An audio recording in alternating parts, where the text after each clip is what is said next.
Balcom. Balcom pour avoir une bonne communication. Balcom, bienvenue chez vous. Asalaamaaleykum, maa ngi wuyoo ci turu Baye Modou Dieng nekk étudiant université Iba Der Thiam bu Thiès. Tey dañoo nekkoon fii ci pencum ndox pour lancer association bii tudd association de jeunes diourbellois pour le progrès nekk ay ndaw yoo xamante ni dañoo dégg waxu kilifa yi naan génération bi nekk am na mission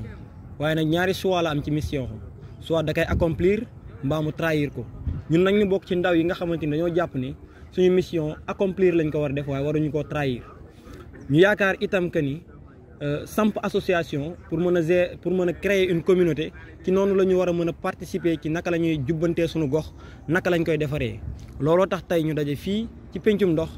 ngir def suñu assemblée générale de cette toute nouvelle association mu tudd AJDP association de jeunes diourbellois pour le progrès. comme que dañuy doog a juddu li nga xamante ni moom la ñu wax ne mooy suñu première 3 piliers mooy fexe ba këyitu juddu élève dootu ko tere def bac parce que li tax ñu gën a mën a taxaw ñu gën a bëgg a taxawal association boobu bokk na ci on a constaté que à Diourbel d'habitude heure bu ñu lancé ouverture office du baccalauréat office du bac dina tëj bu yàgg te extrait yu bëri ci candidats yi dañuy am problème extrait ñu ci ëpp ci ñoom it dañ leen di baare ba duñ def bac te kayitu juddu moo leen koy tere def bu weesoo baccalauréat itam nit dana am bac dem ba war a def concours mbaa mu war a tukki yaatali jàngam feneen waaye kayitu juddu tere ko def bu weesoo loolu itam ci wàllum kayitu juddu yi jàpp nañ ne entraide ci suñu biir jàppalante ci suñu biir lu war la waaye bu ñu jógee ci jàppalante itam les enfants talibés ñooñu dañoo bokk ci suñuy piliers yu am solo yi nga xamante ne dañoo jàpp ne dongo bi nga xamante ni bi ma amee juróomi at la jógee kër papaam ak yaayam ñëw ci daara yi alxuraan ji amaana sëriñu daara ba pour yor njabootam jafe-jafe la waaye nabal yoonu yàlla ci xale yi moo tax mu sos loolee war faa yor lu tolloo téeméeri dongo mbaalu ko ëpp kooku boo dikkee apporter sa soutien ci dongo daara boobu noonu yàlla kese nga cay xenc loolu moo tax itam ñaareelu poñ boobu ñu def ko ci entraide par rapport ak ndongo daara yi. beneen bi ci des tamit mooy un développement on peut pas le dire sans wax que ni set daf ci war a bokk fexe ba Diourbel nii mu tàngee wàññeeku parce que loolu suñuy responsabilité la Thiès ak Diourbel amuñu différence ci wàllum solaire amuñu différence ci wàllum jant lii suñu différence ba tax Thiès gën a féex Diourbel mooy Thiès feex nañ ba Thiessuwaay yi jëmbat ay garab massivement donc ni ñu massifier seen liggéey ci wàllum reboisement loolu itam wax nañ ko ne association des jeunes diourbellois pour le progrès dina bokk ci ay piliers muy ñett yooyu fexe ba doomu Diourbel du ñàkk extrait du ko tere def bac fexe ba donga daara yi ñu mën leen jàppale ñun itam ñu jàppalante suñu biir waaye fexe ba mën a jàppale alam bi muy fexe ba mu set waaye itam fexe bay jëmbat garab loolu mooy ñetti poñ yi nga xamante ni ci la ñu bëgg a njëkk a intervenir avant ñuy intervenir ci yeneen yi. politique nag dafa am ñaari poñ dañ ne la politique c'est l'art de bien gérer les affaires de la cité Serigne Fallou Mbacké daf ni amul jaamu yàlla bu gën a màgg politique politique guñ pour wut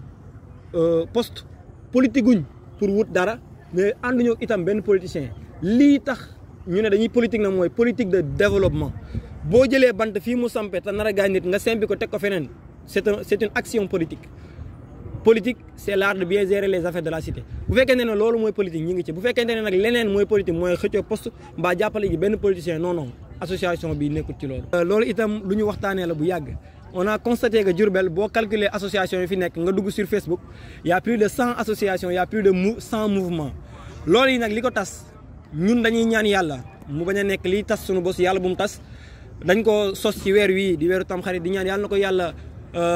aj ni mu ajee weeru tamxarit barkeel ko ni mu barkeelee weeru tamxarit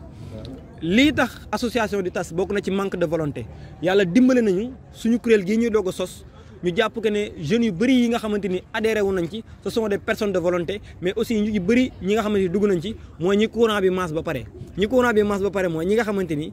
dund nañ li ñuy xeex ñoom ñu ne dañoo ko bëgg a xeex ba keneen dootu ko dund kon kooku noonu mbindeef ëpp ko volonté te ñu ci ëpp ci ñoom dañ fi nekkul moo tax teewuñu tey ci assemblée générale bi donc yaakaaruñu ne itam li tas yële dana ko tas doonul association boo xamante ni dañ ko fermé non c'est pas fermé c'est ouverte à tout jeune à tout Diourbellois moo xam ngay xale moo xam ngay ndaw moo xam nga jàng moo xam jàngoo moo xam ngay liggéey moo xam liggéeyoo li ñu bëgg mooy dajale Diourbellois yëpp même boo amee 100 ans tu es Diourbellois ñi ngi lay xaar ci association bi ndax boo mënta bale itam mën nga ñoo xalaatal mën nga ñoo jox xam-xam mën nga ñoo jox xel ñi ngi ciy xaar ñëpp achat de carte membre c'est pas obligatoire parce que man dama jàpp ni si tu achètes une carte de membre alors que bu ñuy nettoyer duñ la gis yow tu n'es pas un membre dama jàpp ne bu ñuy dem ci donga daara di leen jàppale nga jënd achète carte membre nekk toog di ñu xool te defoo ci dara tu n'es pas un bon membre. bañ a jënd carte membre te bu ñu wootee nga ñëw moo ma gënal nga jënd carte membre te doo ñëw donc carte membre ci piliers yi la bokk pour nga bokk ci association mais c'est pas obligatoire li ñu bëgg mooy nit ki am volonté pour jubbanti Diourbel ci nii mu mel nga ñëw ànd ci ak ñun ñu àndandoo liggéey ngir Diourbel. Baolcom pour avoir une bonne communication. Baolcom, bienvenue chez vous.